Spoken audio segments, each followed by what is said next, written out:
દૂધીનું શાક, મુઠિયા વગેરે તો તમે હંમેશા ખાતા હશો, પણ દૂધીની ચટણી તમે કદાચ નહીં ખાધી હોય. ગરમીમાં ઠંડક આપતી આ દૂધીની ચટણી દાળ ભાત કે શાક રોટલી સાથે ખૂબ જ સારી લાગે છે. એકવાર એને બનાવીને ફ્રીજમાં એને 2 દિવસ સુધી તમે સ્ટોર કરી શકો છો.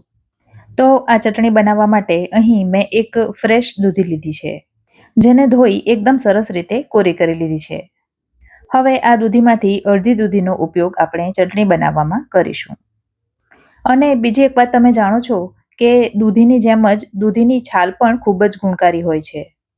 તો આજે આપણે છાલ સહિત જ દૂધીનો ઉપયોગ કરીશું. હવે સૌથી પહેલાં તો દૂધીને છીણી લેવાની છે. તો મીડિયમ અથવા મોટા કાણાવાળી છીણીથી એને છીણી લઈશું. ફ્રેન્ડ્સ, મારા વિડીયો તમને ગમતા હોય અને મારી ચેનલ ફૂડ વિથ ફાલ્ગુનીને તમે હજી સુધી સબસ્ક્રાઇબ ન કરી હોય તો સૌને વિનંતી છે કે જલ્દીથી સબસ્ક્રાઇબ કરી દેજો. આ રેસિપીમાં ફ્રેન્ડ્સ માત્ર 2 થી 3 ચમચી તેલનો જ ઉપયોગ થાય છે, માટે ડાયટમાં પણ તમે એને પેટ ભરીને ખાઈ શકો છો. હવે એક પેનમાં માત્ર 1 ચમચી જેટલું તેલ લીધું છે અને એમાં બધી દૂધીને આપણે સાંતળવાની છે. તો એને પેનમાં લઈ લીધા પછી ખુલ્લી રાખીને જ એને થોડીવાર માટે સાંતળીશું. 4 થી 5 મિનિટ સુધી લગભગ આપણે સાંતળીશું અને ત્યાં સુધીમાં દૂધી સરસ ચડી પણ જશે. અને થોડી ઘણી કાચી રહે તો એ વાંધો નથી, કારણ કે દૂધીને એકદમ કાચી પણ ખાઈ શકાય છે. અને હવે 5 મિનિટ પછી તમે જોઈ શકો છો દૂધી એકદમ સરસ ચડી ગઈ છે અને નરમ પણ થઈ ગઈ છે. તો હવે એને એક પ્લેટમાં લઈ લઈશું, જેથી એ ઠંડી થઈ જાય. ઠંડી થયા પછી એને આપણે મિક્સરમાં ક્રશ કરવાની છે. અને હવે દૂધી એકદમ સરસ ઠંડી થઈ ગઈ છે, તો એને એક મિક્સરના જારમાં લઈ લઈશું. સાથે જ એમાં ઉમેરીશું 2 તીખા લીલા મરચાં, 3 કળી લસણની ઉમેરીશું, અડધા ઇંચ જેટલા આદુને નાના ટુકડામાં કટ કરી એ ઉમેરીશું.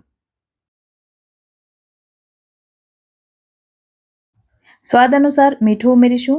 તો મેં અહીં અડધી ચમચી મીઠું ઉમેર્યું છે.